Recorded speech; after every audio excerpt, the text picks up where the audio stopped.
তারুণ্যের উন্মাদনা ভালো, কিন্তু অতিরিক্ত উন্মাদনা খারাপ।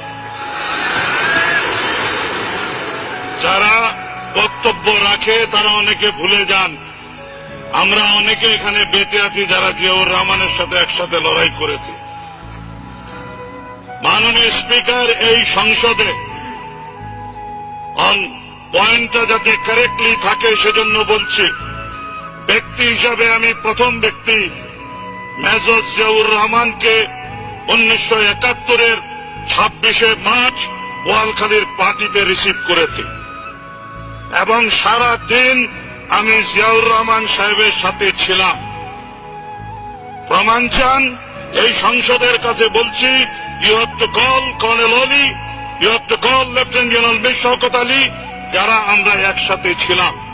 আমি বরঞ্চ সংসদে প্রস্তাব দিচ্ছি, এই বাদানুবাদের দরকার নাই। যারা ওই মুহূর্তে ওই এলাকায় জীবিত ছিল, lieutenant general Mir Shaukat Ali, colonel Oli, Awami League নেতৃবৃন্দ, আমরাও যারা ছিলাম, সবাই একসাথে একত্রিত হতে পারি। তখনই কিন্তু আলোচনা হবে গ্রামের উপরে দাঁড়িয়ে স্বাধীনতা হয়েছে না গ্রামের নিচে দাঁড়িয়ে স্বাধীনতা হয়েছে। মাননীয় স্পিকার, একই সাথে বলতে চাই, অনেকে একটা জিনিস ভুলে যান, যেই ডিক্লারেশন নিয়ে এত প্রশ্ন উঠছে, declaration on behalf of Bangabandhu দিয়ে জাতির কর্তৃত্ব নিতে চাচ্ছেন, সেই একই রেডিও স্টেশন এই অদম মঈনুদ্দিন খান বাদল 1971-এর 16ই ডিসেম্বর ওই রেডিও স্টেশন দখল করে বাংলাদেশ স্বাধীন হয়েছে ঘোষণা দিয়েছিলাম। এজন্য আমি জাতির চাচা হয়ে যেতে পারি না। এইখানে অনেকে ভুলে যাচ্ছেন mister speaker, Chittagong radio station 10 কিলোওয়াটের রেডিও স্টেশন। চট্টগ্রাম রেডিও স্টেশনের ভাষণ ফেনীও ভালো মতো শুনে না। ইতিহাসটা ঠিক মতো পড়তে হবে। একই সময় সমগ্র বাংলাদেশ বিস্ফোরিত হয়েছিল, সমস্ত উত্তরবঙ্গ বিস্ফোরিত হয়েছিল।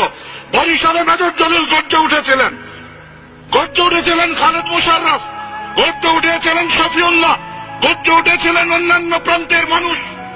তারা কোন ভাষণটা শুনেছেন? উনাদের বুঝতে হবে সমগ্র বাংলাদেশ একসাথে ফেটে পড়ার পেছনে যেই ব্যক্তির মোহনবাসী সমস্ত বাঙালিকে একত্রিত করেছে, তার নাম উচ্চারণ ব্যতি রেখে ক্রমাগত শ্রদ্ধা এই জাতির অধঃপতন ডেকে এনেছে। সেই কারণে বলতে চাই, আমি অন পয়েন্ট অফ অর্ডারে এই ইস্যু আনতে চাই না। ইফ দেয়ার ইজ টাইম, আমরাও সব কথা বলবো। বাড়াবাড়ি সহ্য বহুদিন করেছি। আপনাকে একটি কথা বলতে চাই, এই বিমানবন্দরের নাম কি? শাহ আমানত বিমানবন্দর ছিল। 26 তারিখ ঘোষণা করেছে হান্নান সাহেব, তার নামটা ছিল। সেই নামটা যেদিন মুছে ফেলেছে, সেদিন কারো কি বিবেচনা ছিল না যে আপনি একজন মুক্তিযোদ্ধার নাম মুছে ফেলছেন, একজন দরবেশের নাম নিয়ে আসছেন যাতে বিতর্ক করা না যায়? সেই কারণে বলছি, থুতু এমন ভাবে নিক্ষেপ করবেন না যেই থুতু গায়ে এসে পড়ে। Let us cool down our head. আমি সংসদে প্রস্তাব করছি 26শে মার্চের এই বিষয়টি নিয়ে খোলামেলা আলোচনা হোক। কারণ 26শে মার্চের প্রাণীগুলো এখনো জীবিত, নায়করা এখনো জীবিত। মারা গেলে তো দেখা যায় এখানে অন্যরকম কথা চলে আসবে। সুতরাং সময় ক্ষেপণ না করে মাননীয় স্পিকার, আপনার কাছে আবেদন করছি, এই ইতিহাস, সত্য ইতিহাস যাতে এই সংসদ ধারণ করে, সেটা যাতে জাতির সামনে সঠিক ইতিহাস হিসাবে সহস্র বছর জীবিত থাকে, সেই ব্যবস্থা গ্রহণ করা হোক। আপনাকে ধন্যবাদ।